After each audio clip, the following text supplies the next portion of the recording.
Recording by Thomas Copeland. 51 Tales by Lord Dunsany, Part 1. The Assignation. Fame, singing in the highways and trifling as she sang, with sordid adventurers, passed the poet by. And still the poet made for her little chaplets of song to deck her forehead in the courts of time. And still she wore instead the worthless garlands that boisterous citizens flung to her in the ways, made out of perishable things. And after a while, whenever these garlands died, the poet came to her with his chaplets of song. And still she laughed at him and wore the worthless wreaths, though they always died at evening. And one day in his bitterness the poet rebuked her, and said to her, "Lovely Fame, even in the highways and the byways you have not forborne to laugh and shout and jest with worthless men. And I have toiled for you and dreamed of you, and you mock me and pass me by."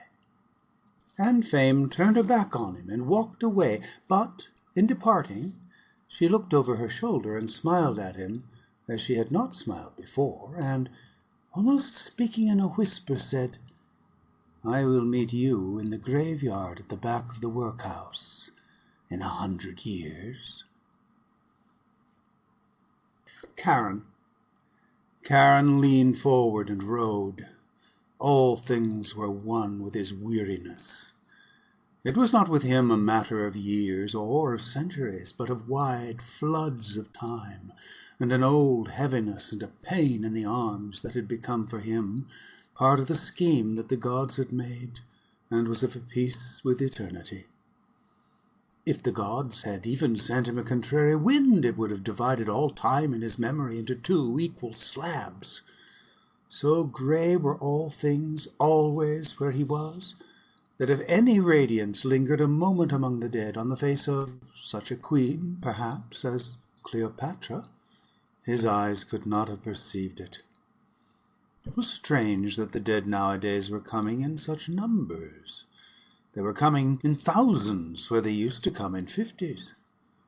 It was neither Karen's duty nor his wont to ponder in his grey soul why these things might be. Karen leaned forward and rode. Then no one came for a while. It was not usual for the gods to send no one down from earth for such a space, but the gods knew best. Then one man came alone, and the little shade sat shivering on a lonely bench, and the great boat pushed off. Only one passenger. The gods knew best. And great and weary, Karen rode on and on beside the little silent, shivering ghost. And the sound of the river was like a mighty sigh that grief in the beginning had sighed among her sisters, and that could not die like the echoes of human sorrow failing on earthly hills.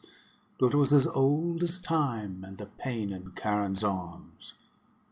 Then the boat from the slow grey river loomed up to the coast of Dis, and the little silent shade, still shivering, stepped ashore. And Karen turned the boat to go wearily back to the world. Then the little shadow spoke that had been a man. "I am the last," he said. No one had ever made Karen smile before. No one before had ever made him weep. The Death of Pan. When the travellers from London entered Arcady, they lamented one to another the death of Pan, and anon they saw him, lying stiff and still. Horned Pan was still, and the dew was on his fur. He had not the look of a live animal. And then they said, "It is true that Pan is dead." And standing melancholy by that huge prone body, they looked for long at memorable Pan. And evening came, and a small star appeared. And presently from a hamlet of some Arcadian valley, with a sound of idle song, Arcadian maidens came. And when they saw there, suddenly in the twilight, that old recumbent god, they stopped in their running and whispered among themselves. "How silly he looks," they said, and thereat they laughed a little. And at the sound of their laughter, Pan leaped up, and the gravel flew from his hooves. and for as long as the travellers stood and listened, the crags and the hilltops of Arcady rang with the sounds of pursuit. The Sphinx at Giza. I saw the other day the Sphinx's painted face. She had painted her face in order to ogle time, and he has spared no other painted face in all the world but hers. Delilah was younger than she, and Delilah is dust. Time hath loved nothing but this worthless painted face. I do not care that she is ugly, nor that she has painted her face, so that she only lure his secret from time. Time dallies like a fool at her feet when he should be smiting cities. Time never wearies of her silly smile. There are temples all about her that he has forgotten to spoil. I saw an old man go by, and Time never touched him. Time that has carried away the 7 gates of Thebes. She has tried to bind him with ropes of eternal sand. She had hoped to oppress him with the pyramids.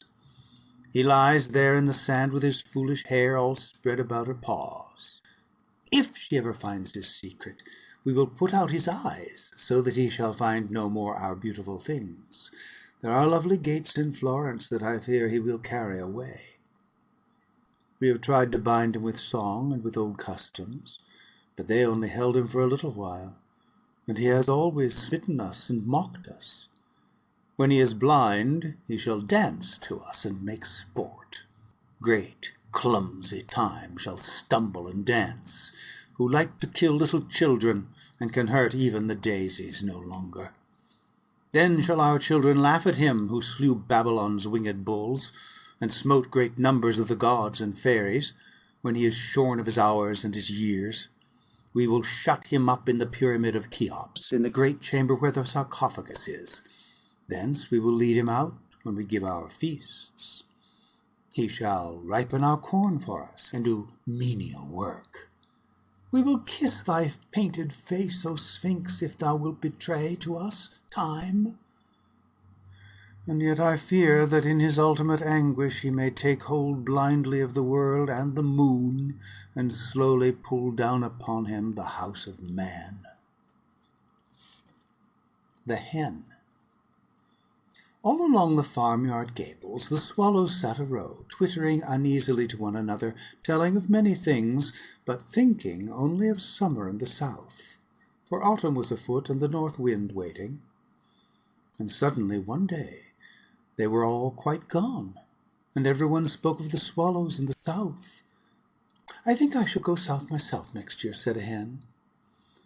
And the year wore on, and the swallows came again, and the year wore on, and they sat again on the gables, and all the poultry discussed the departure of the hen. And very early one morning, the wind being from the north, the swallows all soared suddenly, and felt the wind in their wings, and a strength came upon them, and a strange old knowledge, and a more than human faith. And flying high, they left the smoke of our cities and small remembered eaves, and saw at last the huge and homeless sea, and steering by grey sea currents went southward with the wind. And going south they went by glittering fog banks, and saw old islands lifting their heads above them. They saw the slow quests of the wandering ships, and divers seeking pearls, and lands at war, till there came in view the mountains that they sought, and the sight of the peaks they knew. And they descended into an austral valley, and saw summer sometimes sleeping and sometimes singing song. "I think the wind is about right," said the hen, and she spread her wings and ran out of the poultry yard, and she ran fluttering out onto the road and some way down until she came to a garden. At evening she came back panting. And in the poultry yard she told the poultry how she had gone south as far as the high road, and saw the great world's traffic going by, and came to lands where the potato grew, and saw the stubble upon which men live, and at the end of the road had found a garden. And there were roses in it, beautiful roses, and the gardener himself was there with his braces on. "How extremely interesting," the poultry said. And what a really beautiful description!" And the winter wore away, and the bitter months went by, and the spring of the year appeared, and the swallows came again. "We have been to the south," they said, "and the valleys beyond the sea." But the poultry would not agree that there was a sea in the south. "You should hear our hen," they said. Wind and Fog.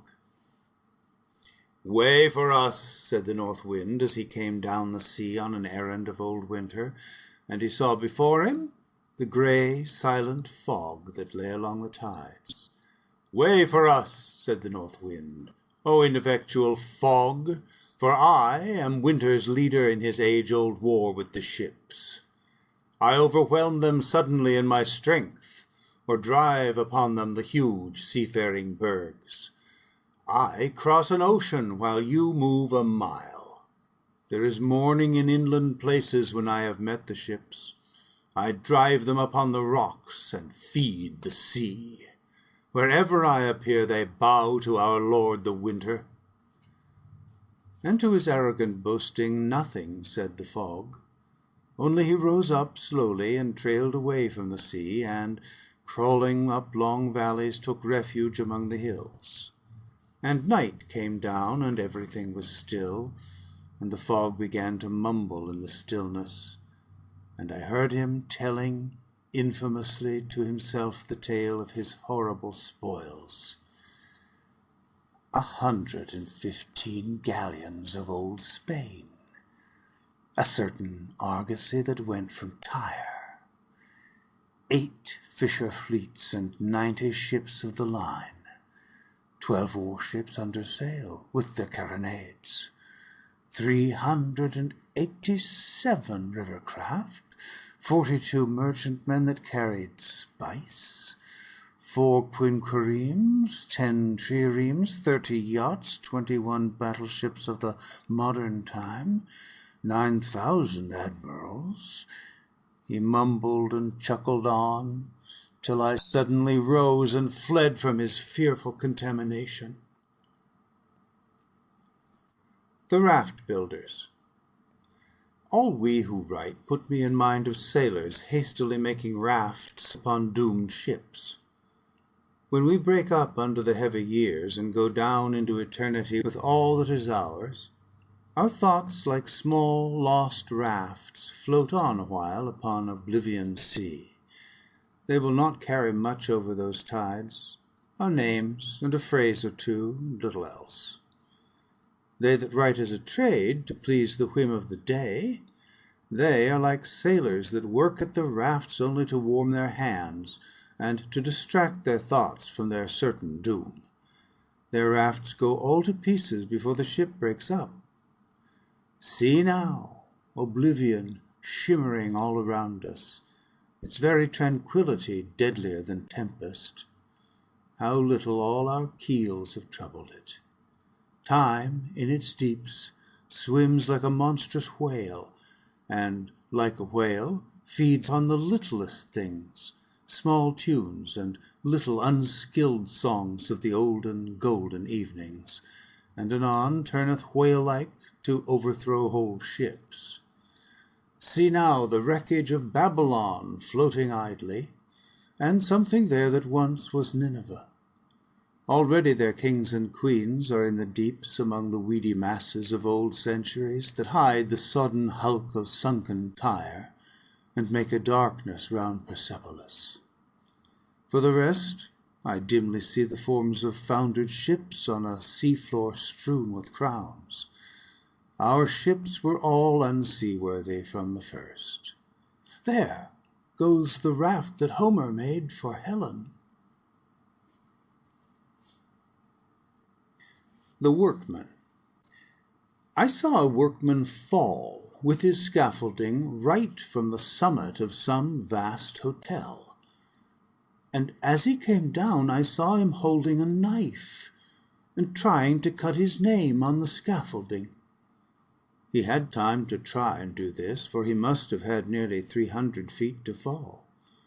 And I could think of nothing but his folly in doing this futile thing, For not only would the man be unrecognizably dead in 3 seconds, but the very pole on which he tried to scratch whatever of his name he had time for was certain to be burnt in the few weeks for firewood. Then I went home, for I had work to do, and all that evening I thought of the man's folly, till the thought hindered me from serious work. And late that night, while I was still at work, the ghost of the workman floated through my wall and stood before me, laughing. I heard no sound until after I spoke to it, but I could see the grey diaphanous form standing before me, shuddering with laughter. I spoke at last, and asked what it was laughing at. And then the ghost spoke. It said, "I'm a-laughing at you sitting and working there." "And why," I said, "do you laugh at serious work?" "Why, your bloomin' life'll go by like a wind," he said, "and your old silly civilization'll be tidied up in a few centuries." Then he fell to laughing again, and this time audibly, and, laughing still, faded back through the wall again and into the eternity from which he had come. The Guest. A young man came into an ornate restaurant at 8 o'clock in London. He was alone, but 2 places had been laid at the table, which was reserved for him. He had chosen the dinner very carefully, by letter, a week before. A waiter asked him about the other guest. "You probably won't see him till the coffee comes," the young man told him, so he was served alone. Those at adjacent tables might have noticed the young man continually addressing the empty chair, and carrying on a monologue with it throughout his elaborate dinner. "I think you knew my father," he said to it over the soup. "I sent for you this evening," he continued, "because I want you to do me a good turn. In fact, I must insist on it." There was nothing eccentric about the man, except for this habit of addressing an empty chair. Certainly he was eating as good a dinner as any sane man could wish for. After the Burgundy had been served, he became more voluble in his monologue, not that he spoiled his wine by drinking excessively. "We have several acquaintances in common," he said. "I met King Seti a year ago in Thebes. I should think he has altered very little since you knew him. I thought his forehead a little low for a king's. Cheops has left the house that he built for your reception. He must have prepared for you for years and years. I suppose you have seldom been entertained like that. I ordered this dinner over a week ago. I thought then that a lady might have come with me, but as she wouldn't, I've asked you. She may not, after all, be as lovely as Helen of Troy. Was Helen very lovely? Not when you knew her, perhaps. You were lucky in Cleopatra. You must have known her when she was in her prime. You never knew the mermaids, nor the fairies, nor the lovely goddesses of long ago. That's where we have the best of you." He was silent when the waiters came to his table, but rambled merrily on as soon as they left, still turned to the empty chair. "You know, I saw you here in London only the other day. You were on a motor bus going down Ludgate Hill. It was going much too fast. London is a good place, but I shall be glad enough to leave it. It was in London I met the lady that I was speaking about. If it hadn't been for London, I probably shouldn't have met her. And if it hadn't been for London, she probably wouldn't have had so much besides me to amuse her. It cuts both ways." He paused once to order coffee, gazing earnestly at the waiter and putting a sovereign into his hand. "Don't let it be chicory," said he. The waiter brought the coffee, and the young man dropped a tabloid of some sort into his cup. "I don't suppose you come here very often," he went on. "Well, you probably want to be going. I haven't taken you much out of your way. There is plenty for you to do in London." Then, having drunk his coffee, he fell on to the floor by a foot of the empty chair, and a doctor who was dining in the room bent over him and announced to the anxious manager the visible presence of the young man's guest. Death and Odysseus. In the Olympian courts, Love laughed at Death because he was unsightly, and because she couldn't help it, and because he never did anything worth doing, and because she would. and Death hated being laughed at, and used to brood apart, thinking only of his wrongs and of what he could do to end this intolerable treatment. But one day Death appeared in the courts with an heir, and they all noticed it. "What are you up to now?" said Love, and Death, with some solemnity, said to her, "I am going to frighten Odysseus," and drawing about him his grey traveller's cloak, went out through the windy door with his jowl turned earthwards. And he came soon to Ithaca and the hall that Athene knew, and opened the door, and saw there famous Odysseus, with his white locks, bending close over the fire, trying to warm his hands. And the wind through the open door blew bitterly on Odysseus, and Death came up behind him and suddenly shouted, and Odysseus went on warming his pale hands. Then Death came close and began to mouth at him, and after a while Odysseus turned and spoke. And, "Well, old servant," he said, "have your masters been kind to you since I made you work for me round Ilion?" And Death for some while stood mute, for he thought of the laughter of Love. Then, "Come now," said Odysseus, "lend me your shoulder."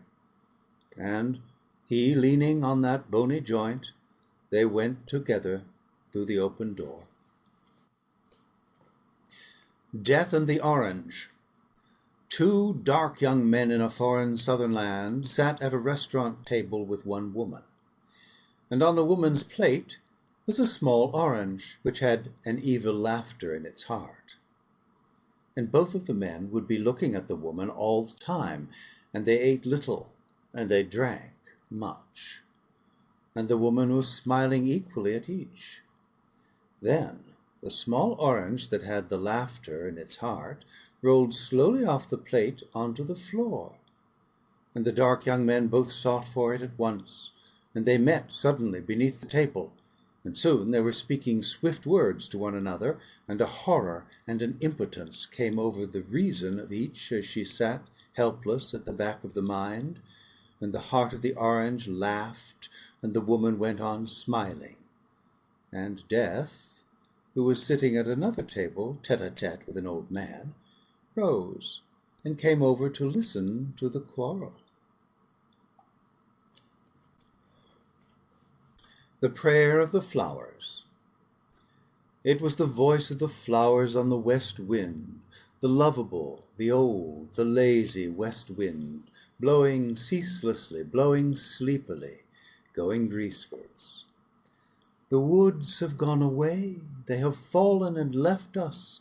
Men love us no longer, we are lonely by moonlight. Great engines rush over the beautiful fields, their ways lie hard and terrible up and down the land. The cankerous cities spread over the grass, they clatter in their lairs continually, they glitter about us, blemishing the night. The woods are gone, O Pan, the woods, and thou art far, O Pan, and far away.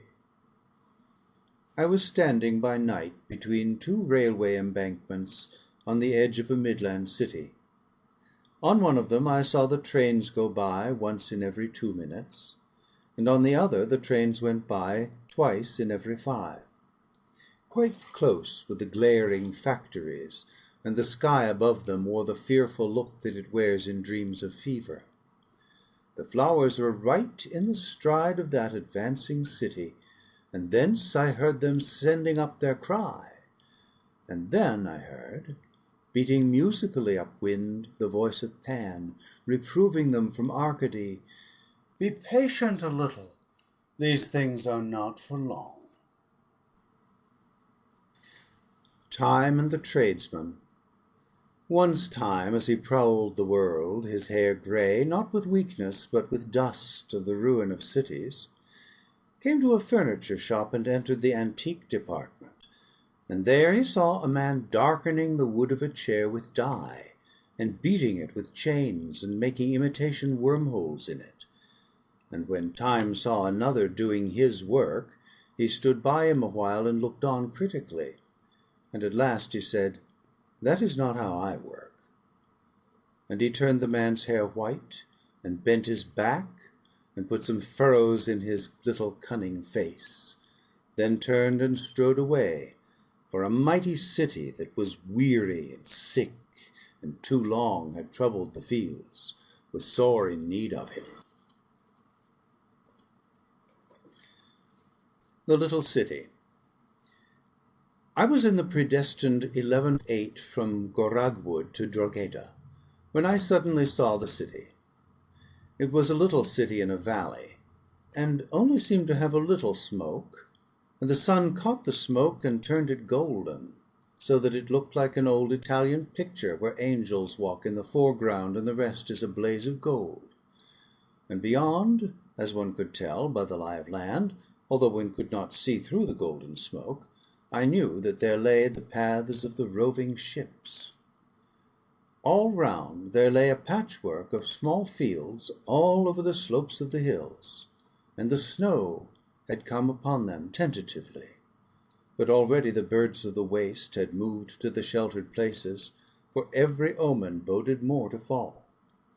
Far away some little hills blazed like an aureate bulwark, broken off by age and fallen from the earthward rampart of paradise. And aloof and dark the mountains stared unconcernedly seawards.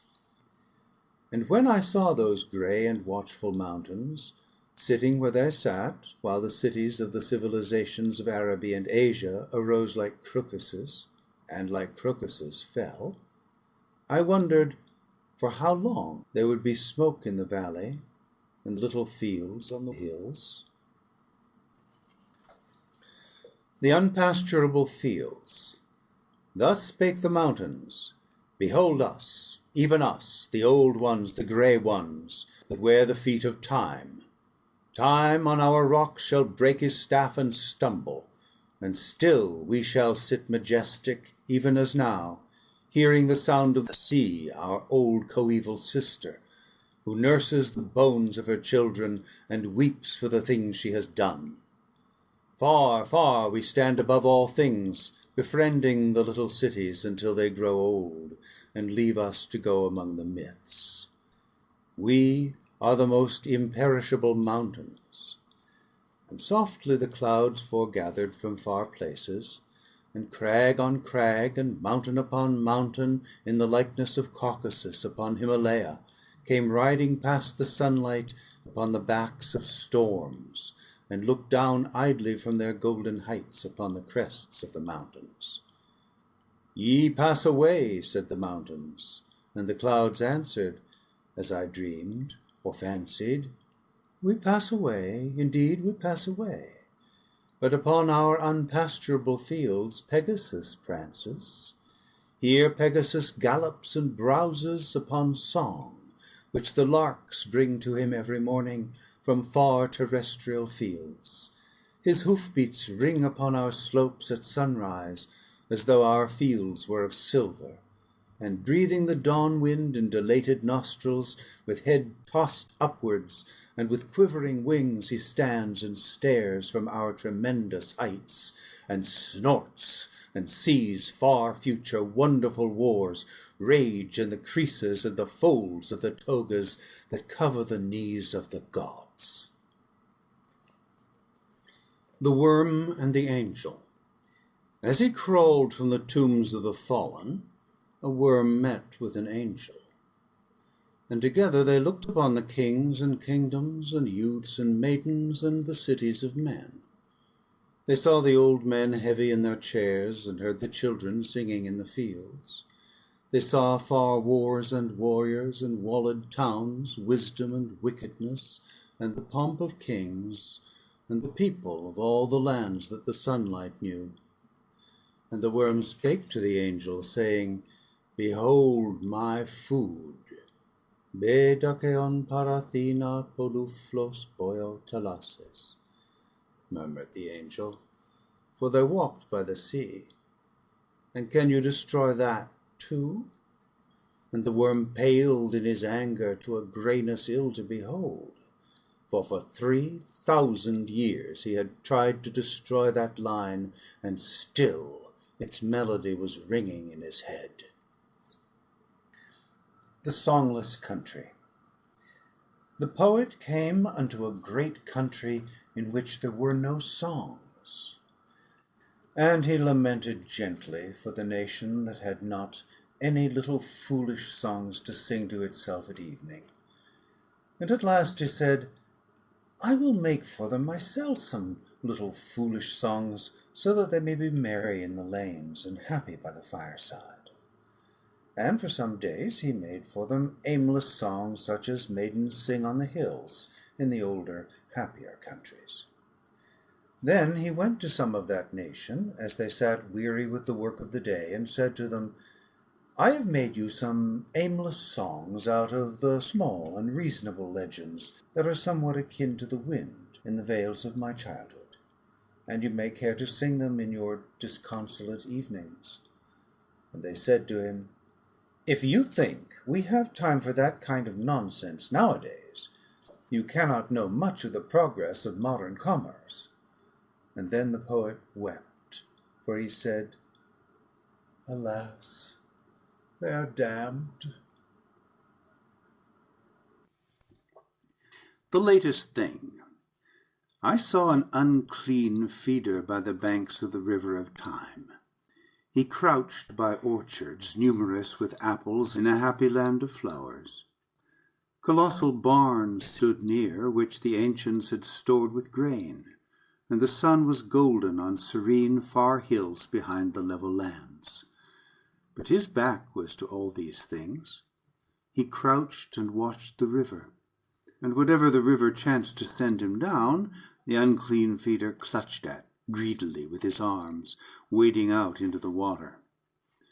Now there were in those days, and indeed still are, certain uncleanly cities upon the river of time, and from them fearfully nameless things came floating shapelessly by.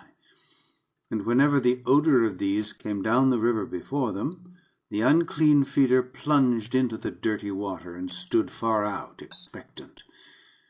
And if he opened his mouth, one saw these things on his lips. Indeed, from the upper reaches there came down sometimes the fallen rhododendron's petal, sometimes a rose. But they were useless to the unclean feeder, and when he saw them he growled. The poet walked beside the river's bank. His head was lifted, and his look was afar. I think he saw the sea, and the hills of fate from which the river ran.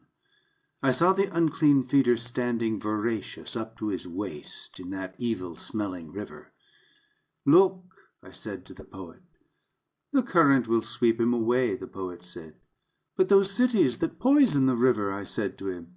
He answered, Whenever the centuries melt on the hills of fate, the river terribly floods. The Demagogue and the Demimonde. A demagogue and a demimondaine chanced to arrive together at the gate of paradise, and the saint looked sorrowfully at them both. Why were you a demagogue? He said to the first. Because, said the demagogue, I stood for those principles that have made us what we are, and have endeared our party to the great heart of the people. In a word, I stood unflinchingly on the plank of popular representation. And you, said the saint, to her of the demimonde. I wanted money, said the demimondaine. And after some moments' thought, the saint said, Well, come in, though you don't deserve to. But to the demagogue he said, We genuinely regret that the limited space at our disposal, and our unfortunate lack of interest in those questions that you have gone so far to inculcate, and have so ably upheld in the past, prevent us from giving you the support for which you seek. And he shut the golden door. The Giant Poppy. I dreamt that I went back to the hills I knew, whence on a clear day you can see the walls of Ilion and the plains of Roncesvalles. There used to be woods along the tops of those hills with clearings in them where the moonlight fell, and there, when no one watched, the fairies danced. But there were no woods when I went back, no fairies, nor distant glimpse of Ilion or plains of Roncesvalles. Only one giant poppy waved in the wind, and as it waved it hummed, "Remember not." And by its oak-like stem a poet sat, dressed like a shepherd and playing an ancient tune softly upon a pipe. I asked him if the fairies had passed that way or anything olden. He said, "The poppy has grown apace and is killing gods and fairies. Its fumes are suffocating the world, and its roots drain it of its beautiful strength." And I asked him why he sat on the hills I knew playing an olden tune. And he answered, "Because the tune is bad for the poppy, which would otherwise grow more swiftly. And because, if the brotherhood of which I am one were to cease to pipe on the hills, men would stray over the world and be lost, or come to terrible ends. Bethink we have saved Agamemnon." Then he fell to piping again that olden tune, while the wind among the poppy's sleepy petals murmured, "Remember not, remember not." Roses. I know a roadside where the wild rose blooms with a strange abundance. There is a beauty in the blossoms, too, of an almost exotic kind, a taint of deeper pink that shocks the Puritan flowers. 200 generations ago, generations I mean of roses, this was a village street. There was a floral decadence when they left their simple life, and the roses came from the wilderness to clamor round the houses of men. Of all the memories of that little village, of all the cottages that stood there, of all the men and women whose homes they were, nothing remains but a more beautiful blush on the faces of the roses. I hope that when London is clean passed away, and the defeated fields come back again, like an exiled people returning after a war, they may find some beautiful thing to remind them of it all, because we have loved a little that swart old city. The Man with the Golden Earrings. It may be that I dreamed this.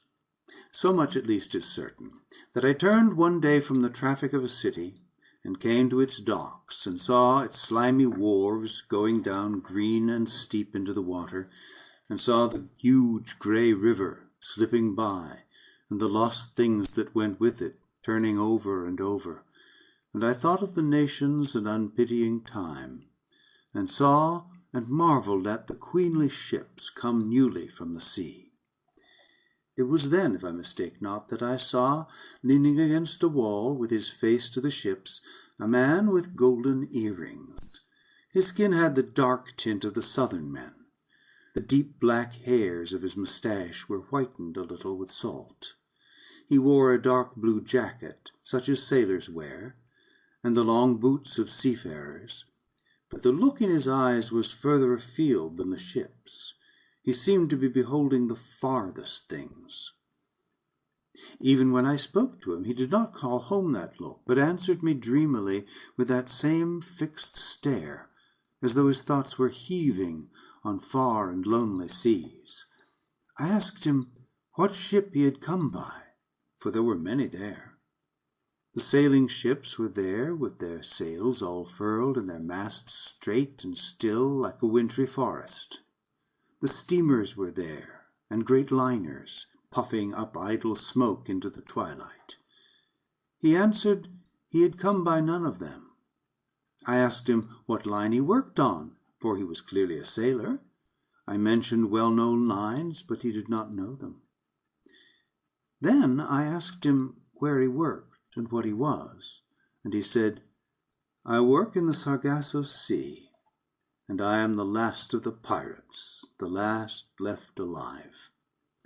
And I shook him by the hand, I do not know how many times. I said, "We feared you were dead, we feared you were dead." And he answered sadly, "No, no, I have sinned too deeply on the Spanish seas. I am not allowed to die." The Dream of King Karnavutra. King Karnavutra, sitting on his throne commanding all things, said, "I very clearly saw last night the queenly Vavanirya."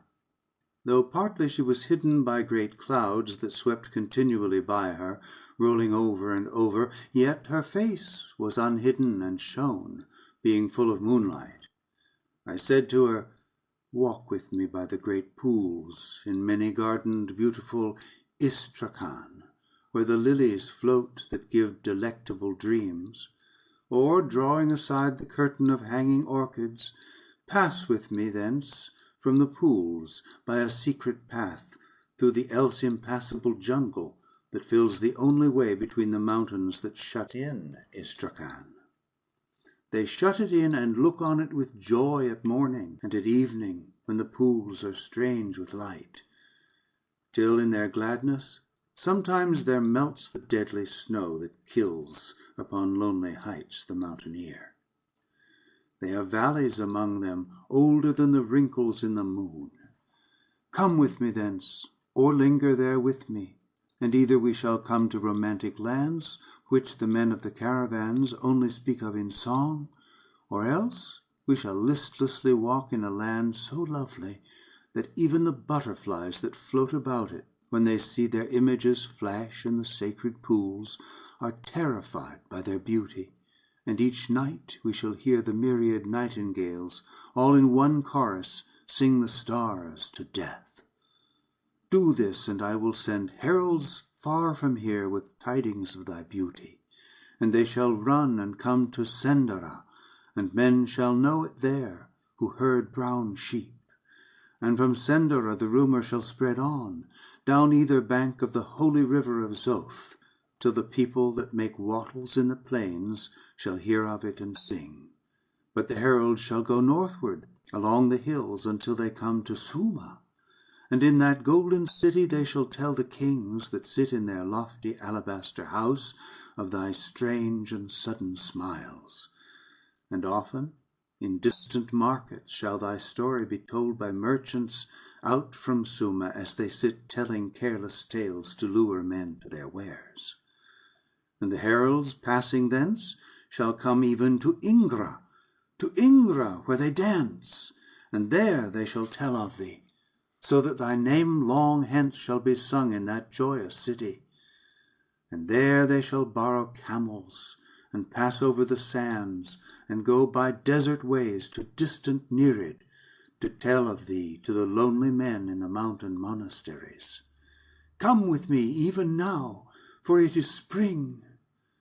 And as I said this, she faintly yet perceptibly shook her head, and it was only then I remembered my youth was gone, and she dead 40 years. The storm. They saw a little ship that was far at sea, and that went by the name of the Petite Espérance. And because of its uncouth rig and its lonely air, and the look that it had of coming from strangers' lands, they said, "It is neither a ship to greet nor desire, nor yet to succour when in the hands of the sea." And the sea rose up, as is the wont of the sea, and the little ship from afar was in its hands, and frailer than ever seemed its feeble masts, with their sails of fantastic cut, and their alien flags. And the sea made a great and very triumphing voice, as the sea doth. And then there arose a wave that was very strong, even the 9th-born son of the hurricane and the tide, and hid the little ship, and hid the whole of the far parts of the sea. Thereat said those who stood on the good dry land, "'Twas but a little worthless alien ship, and it is sunk at sea, and it is good and right that the storm have spoiled." And they turned and watched the course of the merchantmen, laden with silver and appeasing spice. Year after year they cheered them into port, and praised their goods and their familiar sails. And many years went by, and at last, with decks and bulwarks covered with cloth of gold, with age-old parrots that had known the troubadours, singing illustrious songs and preening their feathers of gold, with a hold full of emeralds and rubies, all silken with Indian lute, furling as it came in its way-worn alien sails, a galleon glided into port, shutting the sunlight from the merchantmen, and lo, it loomed, the equal of the cliffs. "Who are you?" they asked, "far-travelled, wonderful ship?" And they said, "The Petite Espérance." "Oh," said the people on shore, "we thought you were sunk at sea." "Sunk at sea?" sang the sailors. "We could not be sunk at sea. We had the gods on board." A mistaken identity.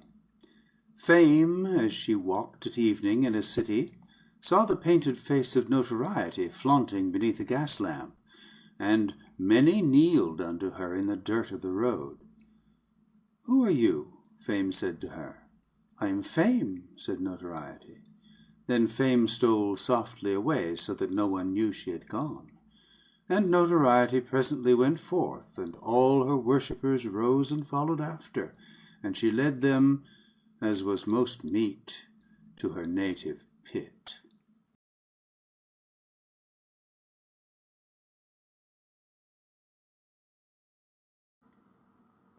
The true history of the hare and the tortoise. For a long time there was doubt with acrimony among the beasts as to whether the hare or the tortoise could run the swifter. Some said the hare was the swifter of the two because he had such long ears, and others said that the tortoise was the swifter because anyone whose shell was so hard as that should be able to run hard too. And lo, the forces of estrangement and disorder perpetually postponed a decisive contest. But when there was nearly war among the beasts, at last an arrangement was come to, and it was decided that the hare and the tortoise should run a race of 500 yards, so that all should see who was right. "Ridiculous nonsense," said the hare, and it was all his backers could do to get him to run. "The contest is most welcome to me," said the tortoise. "I shall not shirk it." Oh, how his backers cheered! Feeling ran high on the day of the race. The goose rushed at the fox and nearly pecked him. Both sides spoke loudly of the approaching victory up to the very moment of the race.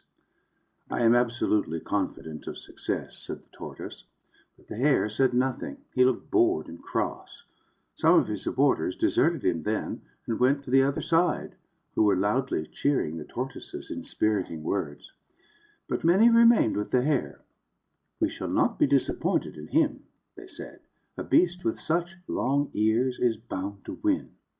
"Run hard," said the supporters of the tortoise, and "run hard" became a kind of catchphrase which everybody repeated to one another.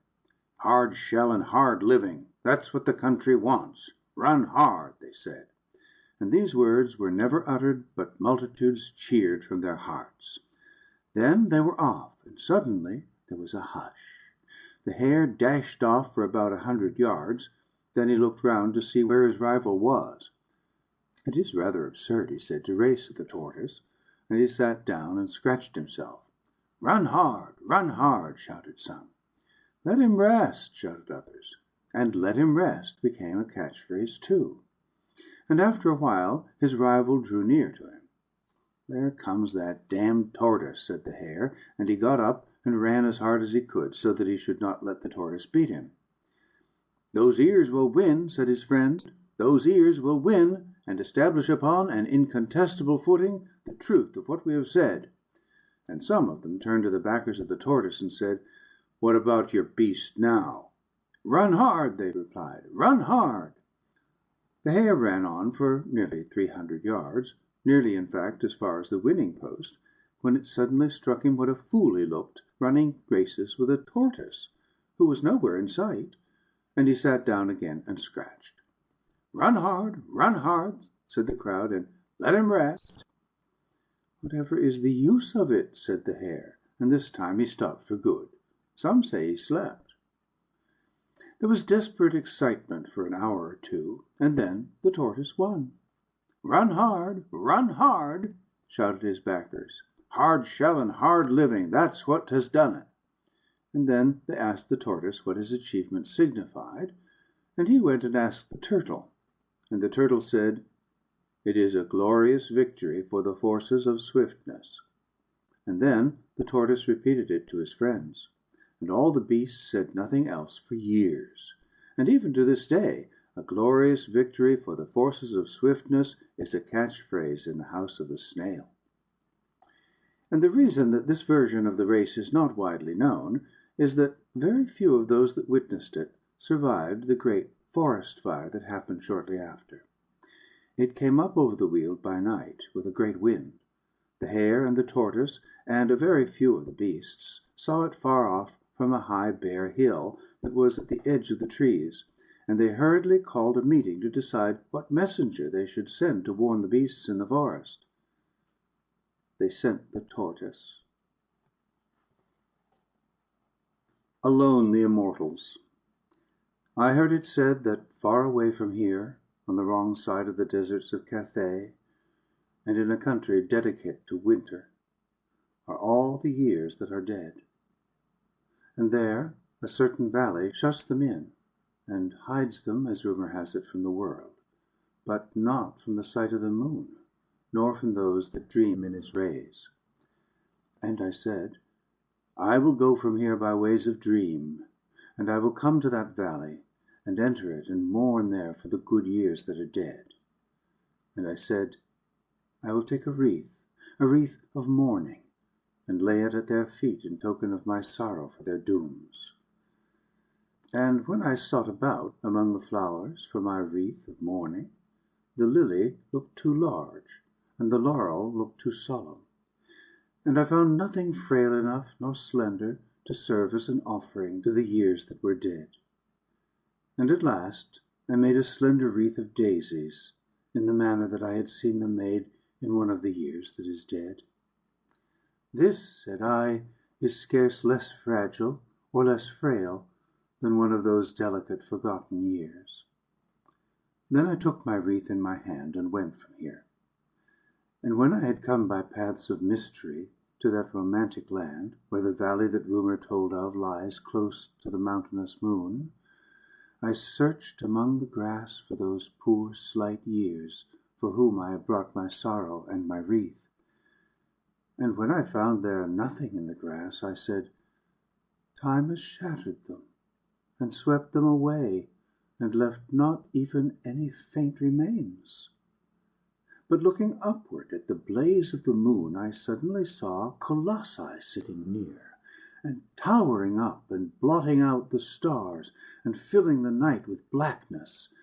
And at those idols' feet I saw praying and making obeisance kings and the days that are, and all times, and all cities, and all nations, and all their gods. Neither the smoke of incense nor of the sacrifice burning reached those colossal heads. They sat there, not to be measured, not to be overthrown, not to be worn away. I said, Who are those? One answered, Alone the Immortals.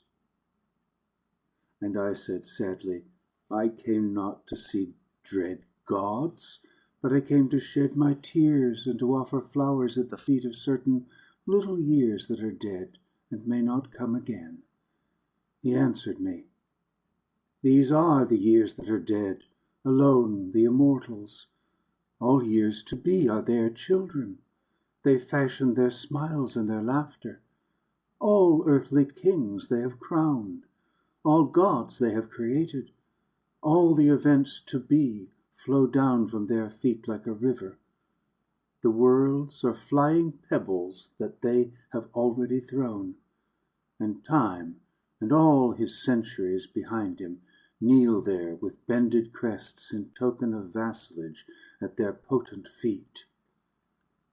And when I heard this, I turned away with my wreath and went back to my own land, comforted.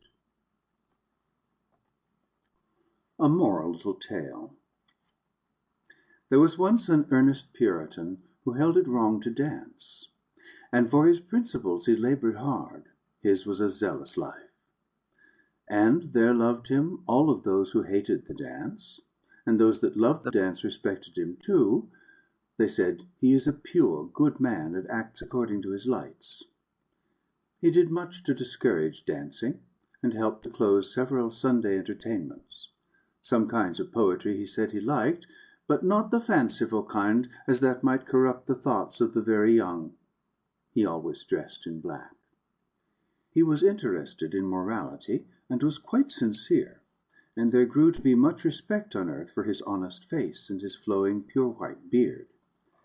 One night the devil appeared to him in a dream and said, "Well done."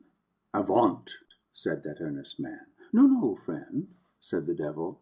"Dare not to call me friend," he answered gravely. "Come, come, friend," said the devil. "Have you not done my work?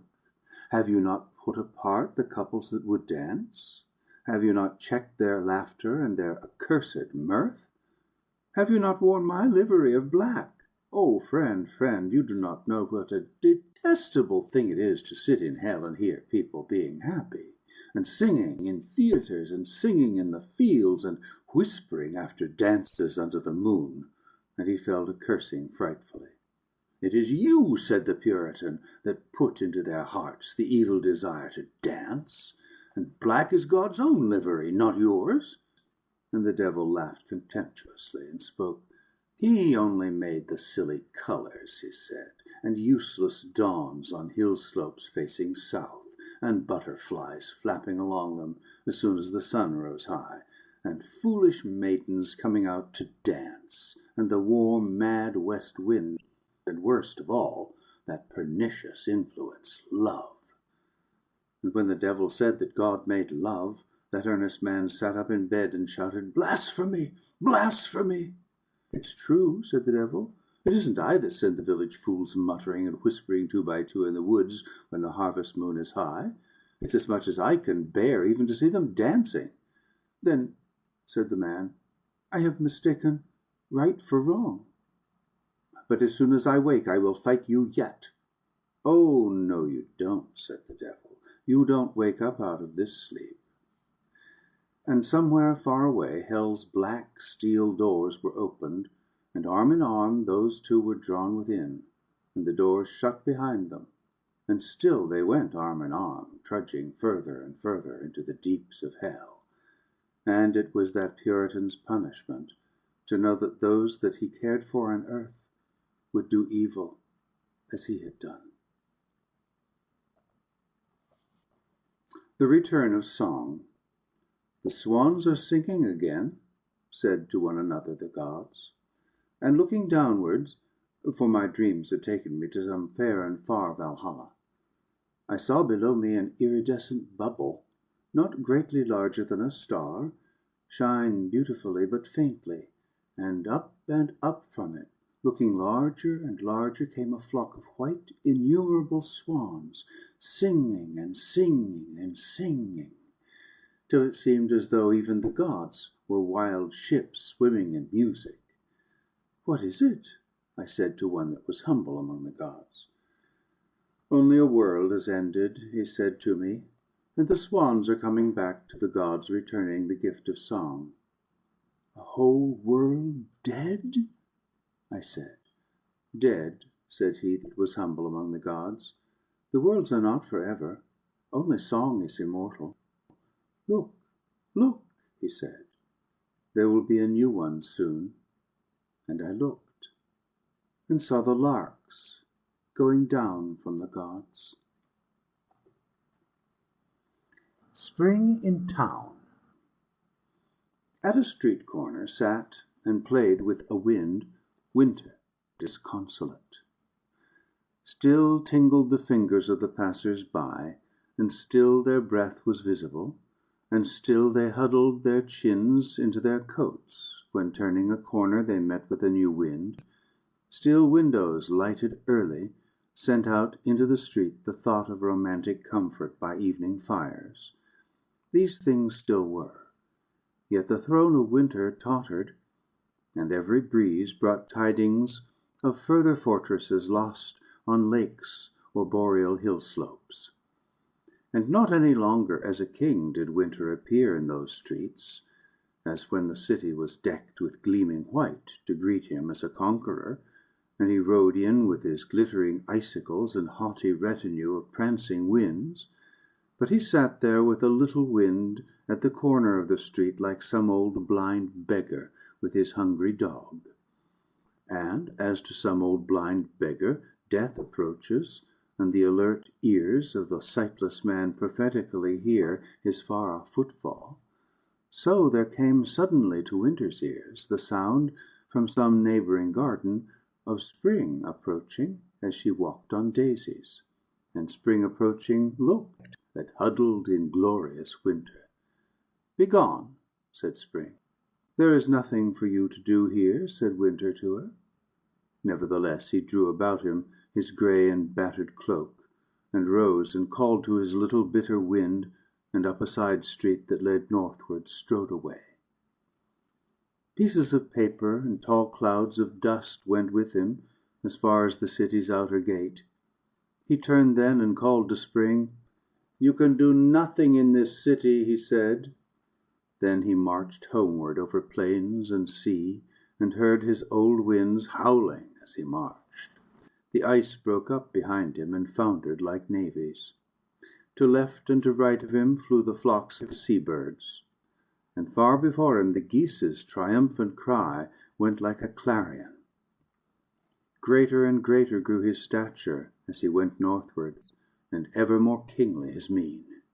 Now he took baronies at a stride, and now counties, and came again to the snow-white frozen lands, where the wolves came out to meet him, and, draping himself anew with old grey clouds, strode through the gates of his invincible home, two old ice barriers swinging on pillars of ice that had never known the sun. So the town was left to Spring, and she peered about to see what she could do with it.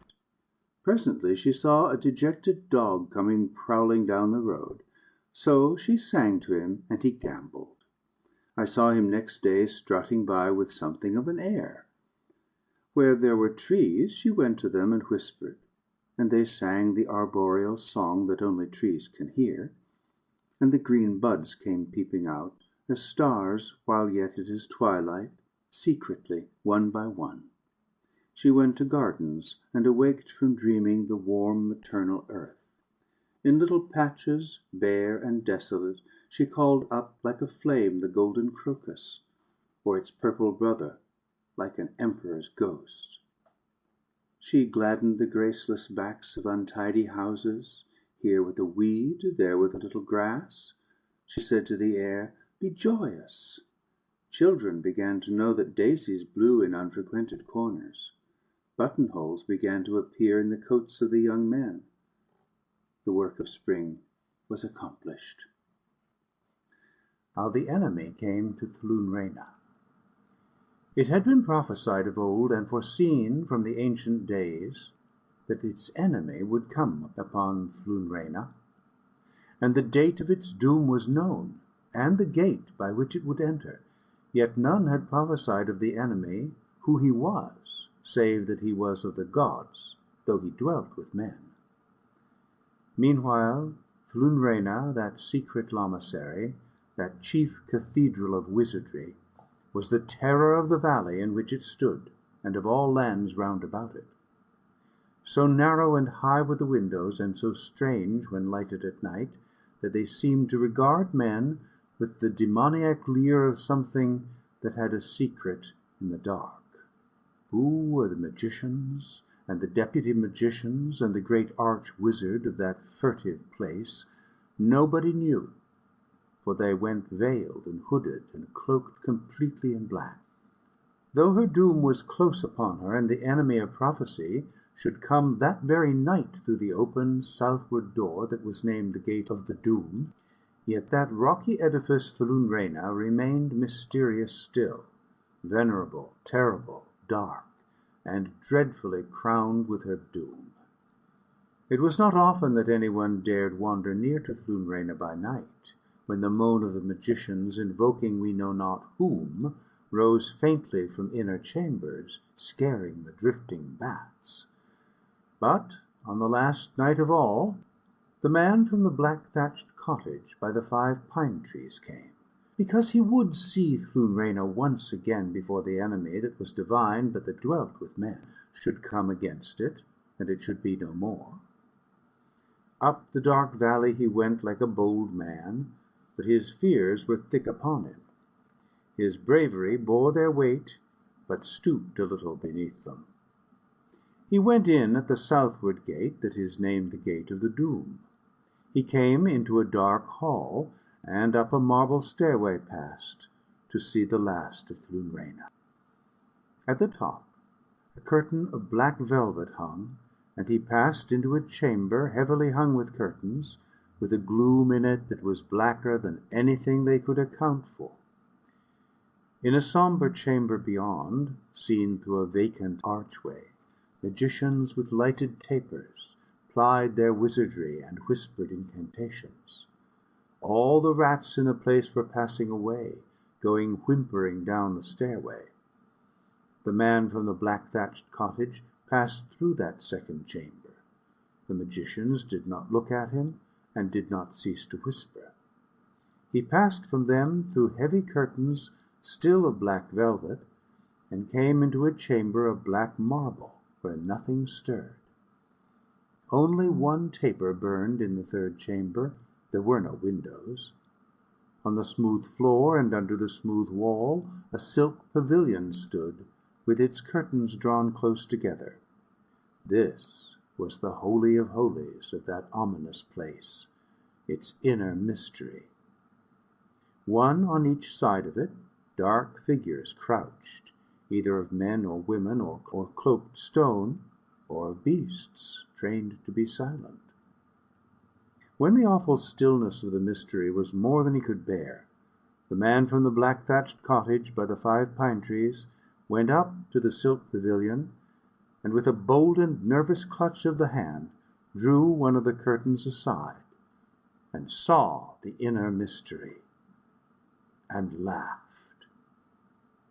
And the prophecy was fulfilled, and Llunreina was never more a terror to the valley. But the magicians passed away from their terrific halls, and fled through the open fields, wailing and beating their breasts.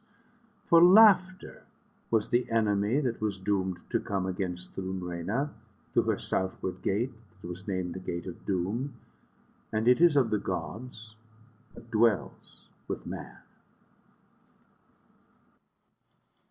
A losing game. Once in a tavern man met face to skull with death. Man entered gaily, but death gave no greeting. He sat with his jowl morosely over an ominous wine. "Come, come," said man, "we have been antagonists long, and if I were losing, I should not be surly." But death remained unfriendly, watching his bowl of wine, and gave no word in answer. Then man solicitously moved nearer to him, and, speaking cheerily still, "Come, come," he said again, "you must not resent defeat." And still death was gloomy and cross, and sipped at his infamous wine, and would not look up at man, and would not be companionable. But man hated gloom either in beast or god, and it made him unhappy to see his adversary's discomfort, all the more because he was the cause, and still he tried to cheer him. "Have you not slain the Dinotherium?" he said. "Have you not put out the moon? Why, he will beat me yet."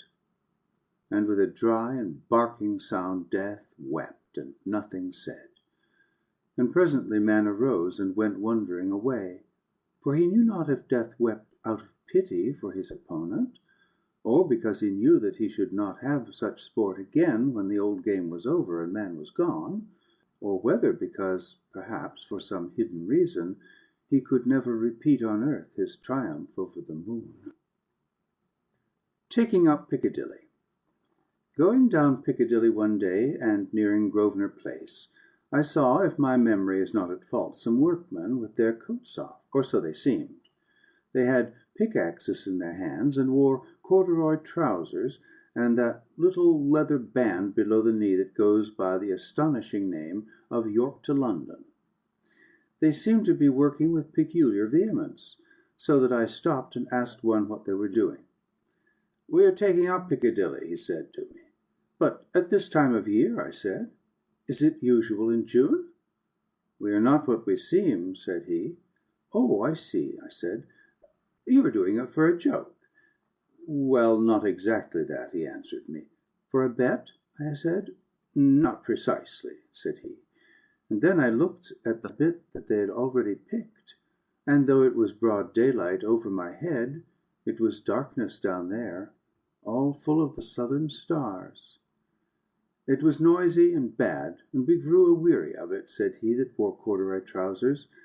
"We are not what we appear." They were taking up Piccadilly altogether. After the fire.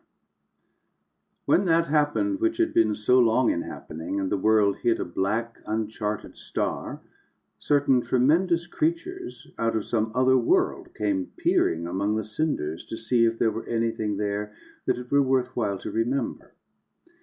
They spoke of the great things that the world was known to have had. They mentioned the mammoth, and presently they saw man's temples, silent and windowless, staring like empty skulls.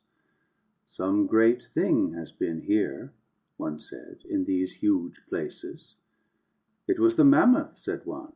"Something greater than he," said another. And then they found that the greatest thing in the world had been the dreams of man. The city. In time, as well as in space, my fancy roams far from here.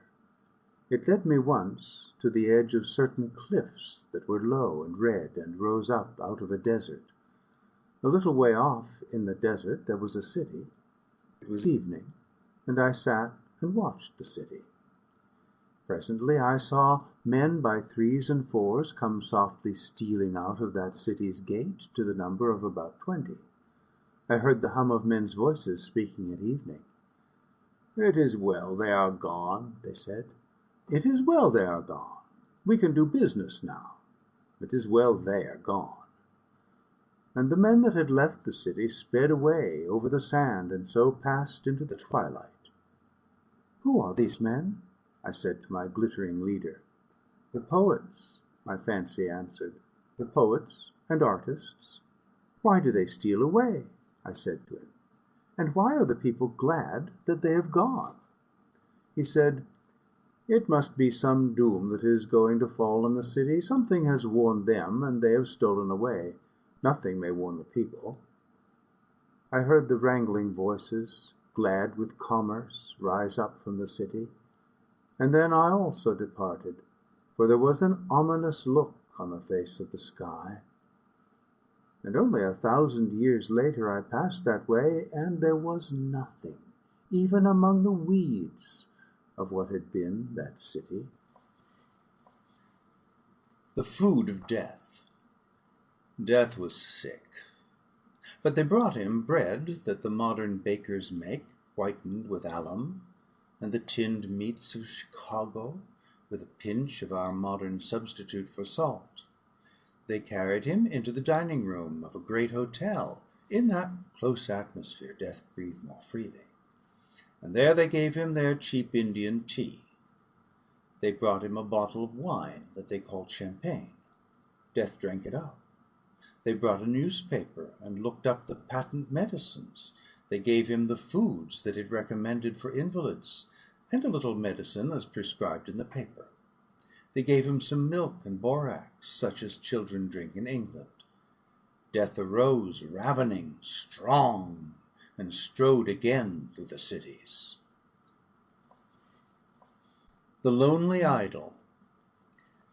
I had from a friend an old outlandish stone, a little swine-faced idol to whom no one prayed. And when I saw his melancholy case as he sat cross-legged at receipt of prayer, holding a little scourge that the years had broken, and no one heeded the scourge, and no one prayed, and no one came with squealing sacrifice, and he had been a god, then I took pity on the little forgotten thing, and prayed to it, as perhaps they prayed long since, before the coming of the strange dark ships, and humbled myself, and said, "O idol, idol of the hard pale stone, invincible to the years, O scourge-holder, give ear, for behold I pray.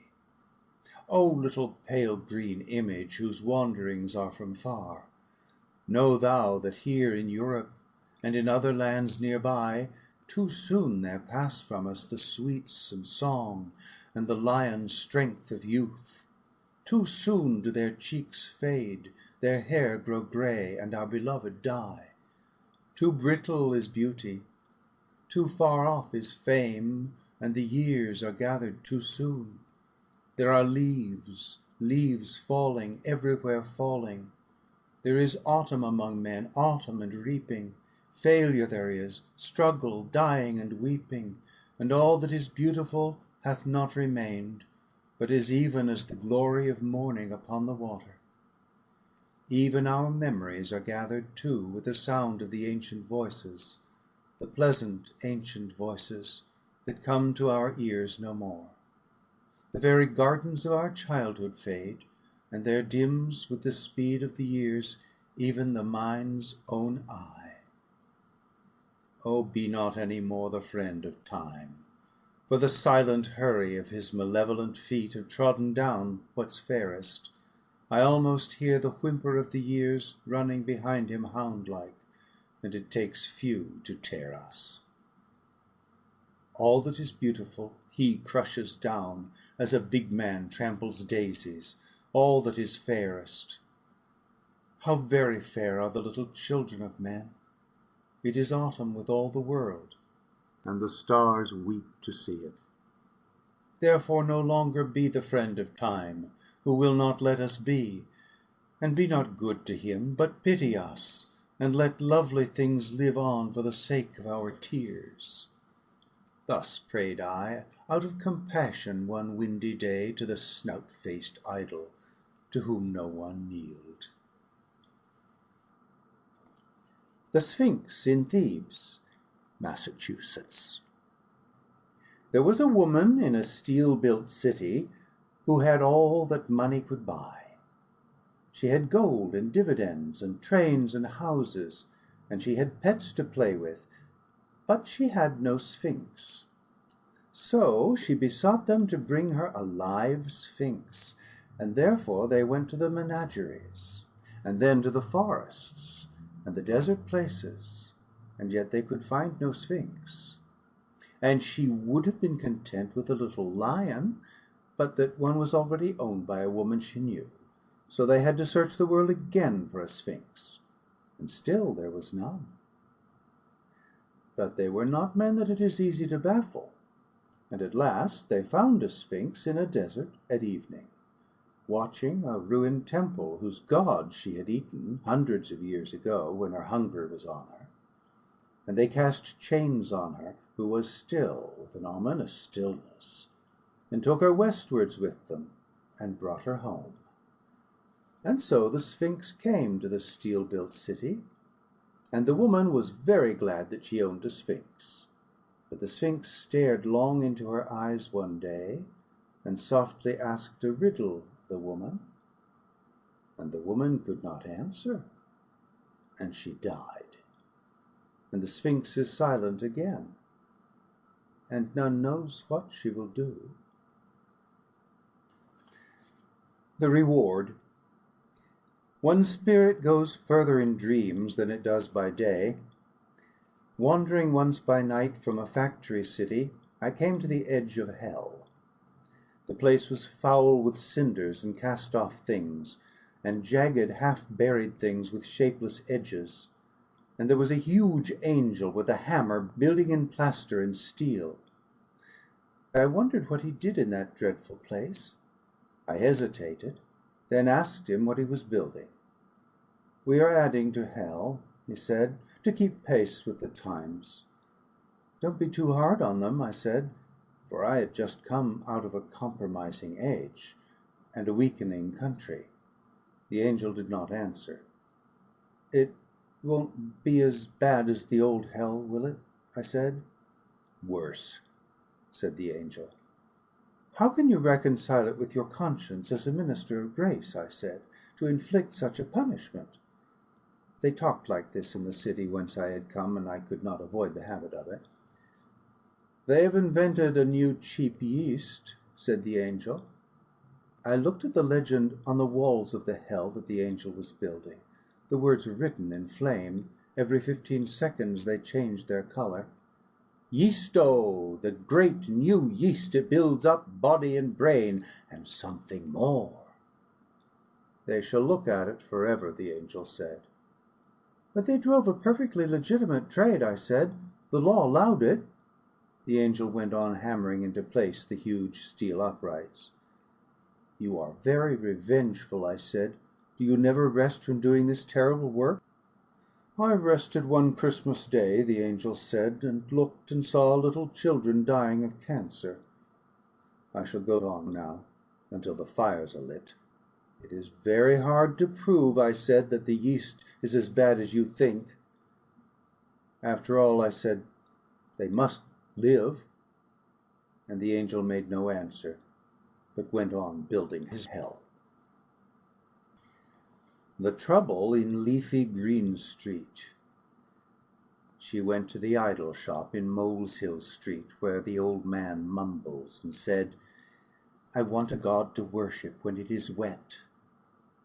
The old man reminded her of the heavy penalties that rightly attach to idolatry, and when he had enumerated all, she answered him, as was meet, Give me a god to worship when it is wet. And he went to the back places of his shop, and sought out and brought her a god. The same was carved of grey stone, and wore a propitious look, and was named, as the old man mumbled, the god of rainy cheerfulness. Now it may be that long confinement to the house affects adversely the liver, or these things may be of the soul, but certain it is that on a rainy day her spirits so far descended that those cheerful creatures came within sight of the pit, and having tried cigarettes to no good end, she bethought her of Moleshill Street and the mumbling man. He brought the grey idol forth, and mumbled of guarantees, although he put nothing on paper, and she paid him there and then his preposterous price, and took the idol away. And on the next wet day that there ever was, she prayed to the grey stone idol that she had bought, the god of rainy cheerfulness, who knows with what ceremony or what lack of it, and so brought down on her in Leafy Green Street, in the prosperous house at the corner, that doom of which all men speak. The Mist.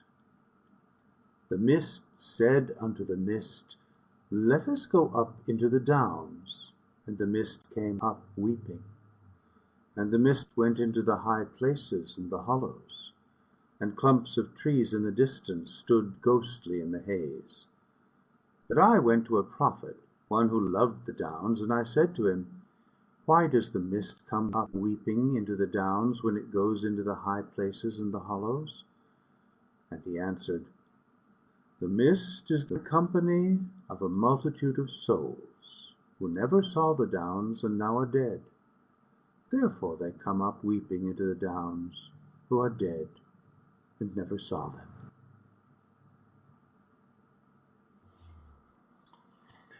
Furrow Maker. He was all in black, but his friend was dressed in brown, members of two old families. Is there any change in the way you build your houses? Said he in black. No change, said the other. And you? We change not, he said. A man went by in the distance, riding a bicycle. He is always changing, said the one in black. Of late, almost every century. He is uneasy, always changing. He changes the way he builds his house, does he not? Said the brown one. So my family say, said the other. They say he has changed of late.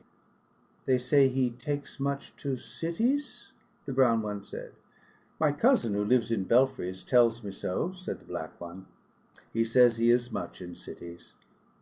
And there he grows lean, said the brown one. Yes, he grows lean. Is it true what they say? Said the brown one. Caw, said the black one. Is it true that he cannot live many centuries? No, no, said the black one. Furrow Maker will not die. We must not lose Furrow Maker. He has been foolish of late. He has played with smoke and is sick. His engines have wearied him, and his cities are evil. Yes, he is very sick, but in a few centuries he will forget his folly, and we shall not lose Furrow Maker. Time out of mind he has delved, and my family have got their food from the raw earth behind him. He will not die." "But they say, do they not," said the brown one, "his cities are noisome, and that he grows sick in them and can run no longer, and that it is with him as it is with us when we grow too many, and the grass has the bitter taste in the rainy season, and our young grow bloated and die." "Who says it?" replied the black one.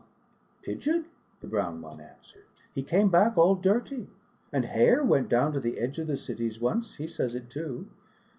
Man was too sick to chase him. He thinks that man will die, and his wicked friend Dog with him. Dog, he will die, that nasty fellow Dog. He will die too, the dirty fellow." "Pigeon and Hare," said the black one. "We shall not lose Furrow Maker." "Who told you he will not die?" his brown friend said. "Who told me?" the black one said. "My family and his have understood each other times out of mind. We know what follies will kill each other, and what each may survive, and I say that Furrow Maker will not die." "He will die," said the brown one. "Caw," said the other. And man said in his heart, "Just one invention more. There is something I want to do with petrol yet, and then I will give it all up and go back to the woods." Lobster salad. I was climbing around the perilous outside of the palace of Colquonombros, so far below me that in the tranquil twilight and clear air of those lands I could only barely see them, lay the craggy tops of the mountains. It was along no battlements or terrace edge I was climbing, but on the sheer face of the wall itself, getting what foothold I could where the boulders joined. Had my feet been bare, I was done. But, though I was in my nightshirt, I had on stout leather boots, and their edges somehow held in those narrow cracks. My fingers and wrists were aching. Had it been possible to stop for a moment, I might have been lured to give a second look at the fearful peaks of the mountains down there in the twilight, and this must have been fatal. That the thing was all a dream is beside the point. We have fallen in dreams before, but it is well known that if in one of those falls you ever hit the ground, you die. I had looked at those menacing mountain tops, and knew well that such a fall as the one I feared must have such a termination. Then I went on. It is strange what different sensations there can be in different boulders, every one gleaming with the same white light, and every one chosen to match the rest by minions of ancient kings. When your life depends on the edges of every one you come to, those edges seemed strangely different. It was of no avail to overcome the terror of one, for the next would give you a hold in quite a different way, or hand you over to death in a different manner. Some were too sharp to hold, and some too flush with the wall. Those whose hold was the best crumbled the soonest. Each rock had its different terror, and then there were those things that followed behind me. And at last I came to a breach made long ago by earthquake, lightning, or war. I should have had to go down 1,000 feet to get round it, and they would come up with me while I was doing that, for certain sable apes that I have not mentioned as yet, things that had tigerish teeth and were born and bred on that wall, had pursued me all the evening. In any case, I could have gone no farther, nor did I know what the king would do along whose wall I was climbing. It was time to drop and be done with it, or stop and await those apes. And then it was that I remembered a pin thrown carelessly down out of an evening tie in another world to the one where grew that glittering wall, and lying now, if no evil chance had removed it, on a chest of drawers by my bed. The apes were very close and hurrying, for they knew my fingers were slipping, and the cruel peaks of those infernal mountains seemed surer of me than the apes. I reached out with a desperate effort of will towards where the pin lay on the chest of drawers. I groped about. I found it. I ran it into my arm. Saved. The return of the exiles. The old man with a hammer and the one-eyed man with a spear were seated by the roadside talking as I came up the hill. "It isn't as though they hadn't asked us," the one with the hammer said. "There ain't no more than 20 as knows about it," said the other. "20's 20," said the first. "After all these years," said the one-eyed man with the spear, "after all these years, we might go back just once." "Of course we might," said the other. Their clothes were old, even for labourers. The one with the hammer had a leather apron full of holes and blackened, and their hands looked like leather. But whatever they were English, and this was pleasant to see after all the motors that had passed me that day with their burden of mixed and doubtful nationalities. When they saw me, the one with the hammer touched his greasy cap. "Might we make so bold, sir," he said, "as to ask the way to Stonehenge?" "We never ought to go," mumbled the other plaintively. "There's not more than 20 as knows, but I was bicycling there myself to see the place, so I pointed out the way and rode on at once, for there was something so utterly servile about them both that I did not care for their company. They seemed by their wretched mien to have been persecuted or utterly neglected for many years. I thought that very likely they had done long terms of penal servitude. When I came to Stonehenge, I saw a group of about a score of men standing among the stones. They asked me with some solemnity if I was expecting anyone, and when I said no, they spoke to me no more. It was about 3 miles back where I left those strange old men, but I had not been in the stone circle long when they appeared, coming with great strides along the road. When they saw them, all the people took off their hats and acted very strangely, and I saw that they had a goat, which they led up then to the old altar stone. And the 2 old men came up with their hammer and spear, and began apologizing plaintively for the liberty they had taken in coming back to that place, and all the people knelt on the grass before them. And then, still kneeling, they killed the goat by the altar. And when the 2 old men saw this, they came up with many excuses and eagerly sniffed the blood. And at first this made them happy, but soon the one with the spear began to whimper. "It used to be men," he lamented. "It used to be men."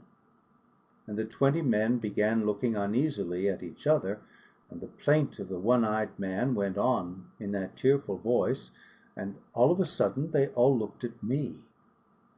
I do not know who the 2 old men were, or what any of them were doing, but there are moments when it is clearly time to go, and I left them there and then.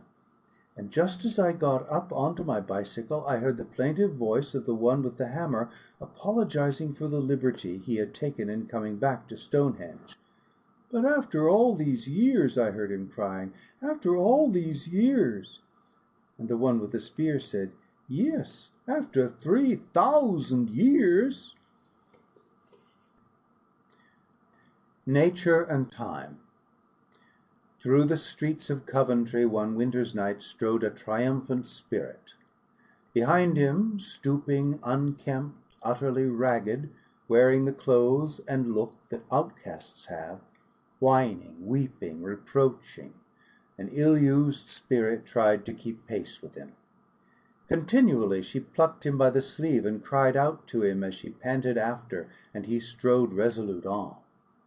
It was a bitter night, yet it did not seem to be the cold that she feared, ill-clad though she was, but the trams and the ugly shops and the glare of the factories, from which she continually winced as she hobbled on, and the pavement hurt her feet.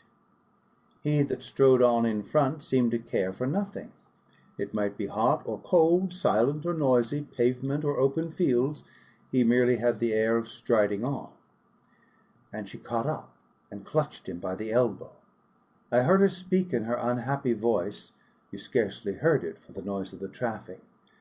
"You have forgotten me," she complained to him. "You have forsaken me here." She pointed to Coventry with a wide wave of her arm, and seemed to indicate other cities beyond, and he gruffly told her to keep pace with him, and that he did not forsake her. And she went on with her pitiful lamentation.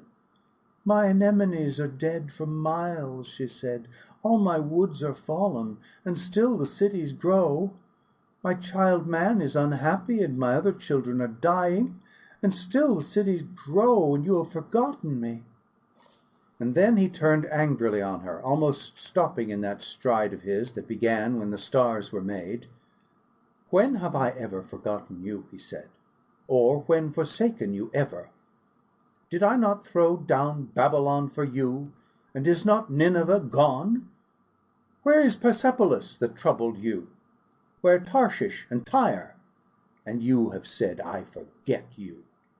And at this she seemed to take a little comfort. I heard her speak once more, looking wistfully at her companion. "When will the fields come back, and the grass for my children?" "Soon, soon," he said.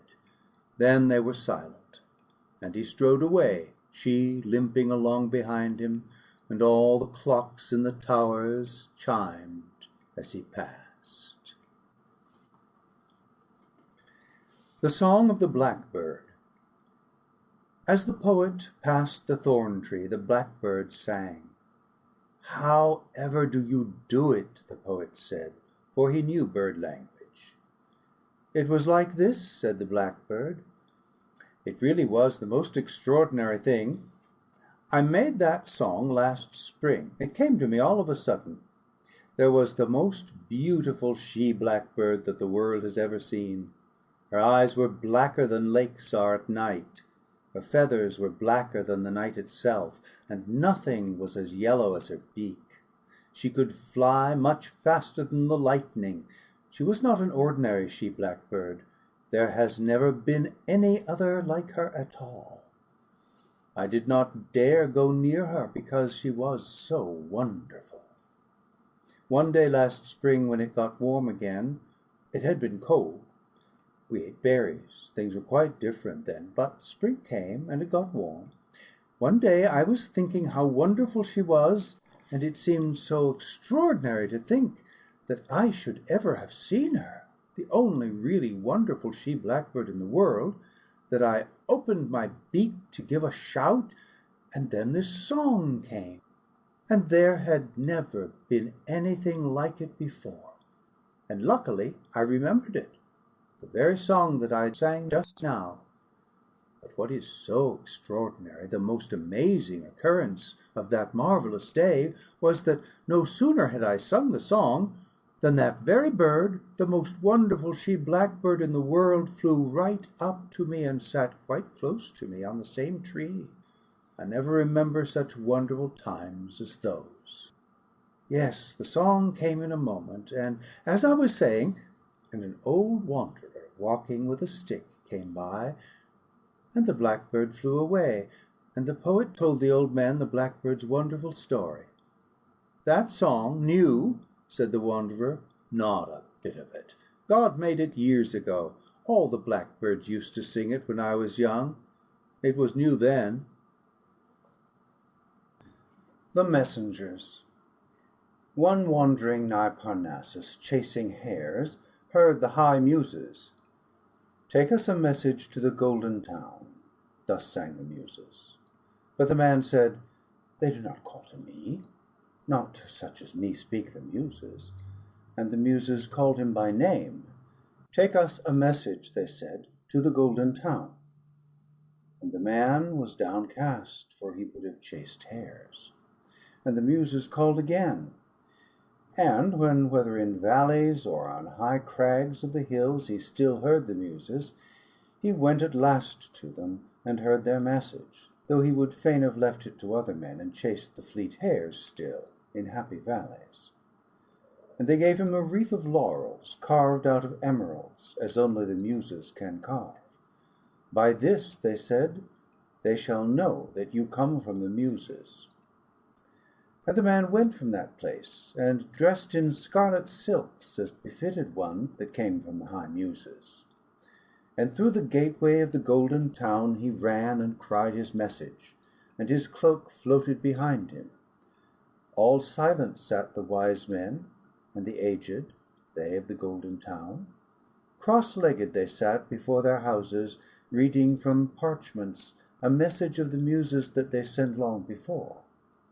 And the young man cried his message from the Muses, and they rose up and said, Thou art not from the Muses.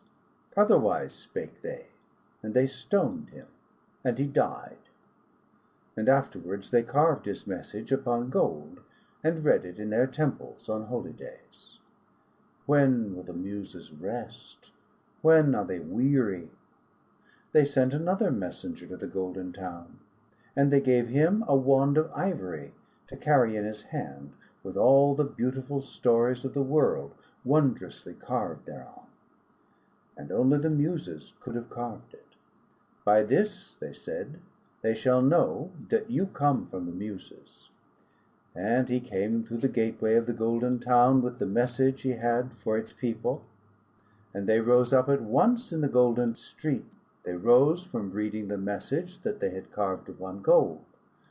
The last who came, they said, came with a wreath of laurels, carved out of emeralds, as only the Muses can carve. You are not from the Muses. And even as they had stoned the last, so also they stoned him. And afterwards they carved his message on gold, and laid it up in their temples. When will the Muses rest? When are they weary? Even yet once again they sent a messenger under the gateway into the Golden Town, and for all that he wore a garland of gold, the high Muses gave him a garland of kingcups, soft and yellow, on his head, yet fashioned of pure gold, and by whom but the Muses?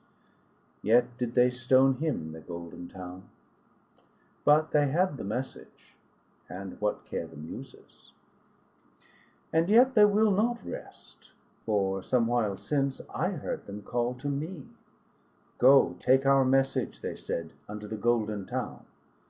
But I would not go. And they spake a second time. Go, take our message, they said. And still I would not go. And they cried out a third time. Go, take our message. And though they cried a third time, I would not go. But morning and night they cried, and through long evenings. When will the Muses rest? When are they weary? And when they would not cease to call to me, I went to them, and I said, The Golden Town is the Golden Town no longer. They have sold their pillars for brass, and their temples for money. They have made coins out of their golden doors. It is become a dark town, full of trouble. There is no ease in its streets. Beauty has left it, and the old songs are gone. Go, take our message, they cried. And I said to the high Muses, You do not understand. You have no message for the Golden Town, the holy city no longer. Go, take our message, they cried. What is your message? I said to the high Muses. And when I heard their message, I made excuses, dreading to speak such things in the Golden Town. And again they bade me go, and I said, I will not go. None will believe me. And still the Muses cry to me all night long. They do not understand. How should they know? The Three Tall Sons. And at last man raised on high the final glory of his civilization, the towering edifice of the ultimate city. Softly beneath him in the deeps of the earth purred his machinery, fulfilling all his needs. There was no more toil for man. There he sat at ease, discussing the sex problem. And sometimes, painfully, out of forgotten fields, there came to his outer door, came to the furthest rampart of the final glory of man, a poor old woman begging. And always they turned her away. This glory of man's achievement, this city was not for her. It was nature that thus came begging in from the fields, whom they always turned away. And away she went again alone to her fields. And one day she came again, and again they sent her hence. But her 3 tall sons came too. "These shall go in," she said, "even these my sons, to your city." And the 3 tall sons went in. And these are nature's sons, the forlorn ones' terrible children, war, famine, and plague. Yea, and they went in there and found man unawares in his city, still poring over his problems, obsessed with his civilization, and never hearing their tread as those 3 came up behind. Compromise. They built their gorgeous home, their city of glory, above the lair of the earthquake. They built it of marble and gold in the shining youth of the world. There they feasted and fought and called their city immortal, and danced and sang songs to the gods. None heeded the earthquake in all those joyous streets, and down in the deeps of the earth, on the black feet of the abyss, they that would conquer man mumbled long in the darkness, mumbled and goaded the earthquake to try his strength with that city, to go forth blithely at night, and to gnaw its pillars like bones. And down in those grimy deeps the earthquake answered them, and would not do their pleasure, and would not stir from thence. For who knew who they were who danced all day where he rumbled? And what if the lords of that city, that had no fear of his anger, were haply even the gods? And the centuries plodded by, on and on round the world, and one day they that had danced, they that had sung in that city, remembered the lair of the earthquake in the deeps down under their feet, and made plans one with another, and sought to avert the danger, sought to appease the earthquake and turn his anger away. They sent down singing girls and priests with oats and wine. They sent down garlands and propitious berries, down by dark steps to the black depths of the earth. They sent peacocks newly slain, and boys with burning spices, and their thin white sacred cats, with collars of pearls, all newly drawn from sea. They sent huge diamonds down in coffers of teak, and ointment and strange oriental dyes, arrows and armor, and the rings of their queen. "Oh ho," said the earthquake in the coolth of the earth. "So they are not the gods." What we have come to. When the advertiser saw the cathedral spires over the downs in the distance, he looked at them and wept. If only, he said, this were an advertisement of beefo, so nice, so nutritious. Try it in your soup. Ladies like it. The tomb of Pan. Seeing, they said, that old-time Pan is dead, let us now make a tomb for him, and a monument, that the dreadful worship of long ago may be remembered and avoided by all. So said the people of the enlightened lands, and they built a white and mighty tomb of marble. Slowly it rose under the hands of the builders, and longer every evening after sunset it gleamed with rays of the departed sun. And many mourned for Pan while the builders built. Many reviled him. Some called the builders to cease and to weep for Pan, and others called them to leave no memorial at all of so infamous a god. But the builders built on steadily. And one day all was finished, and the tomb stood there like a steep sea cliff, and Pan was carved thereon with humbled head, and the feet of angels pressed upon his neck. And when the tomb was finished, the sun had already set, but the afterglow was rosy on the huge bulk of Pan. And presently all the enlightened people came, and saw the tomb, and remembered Pan, who was dead, and all deplored him at his wicked age, but a few wept apart because of the death of Pan. But at evening As he stole out of the forest and slipped like a shadow softly along the hills, Pam saw the toolman laugh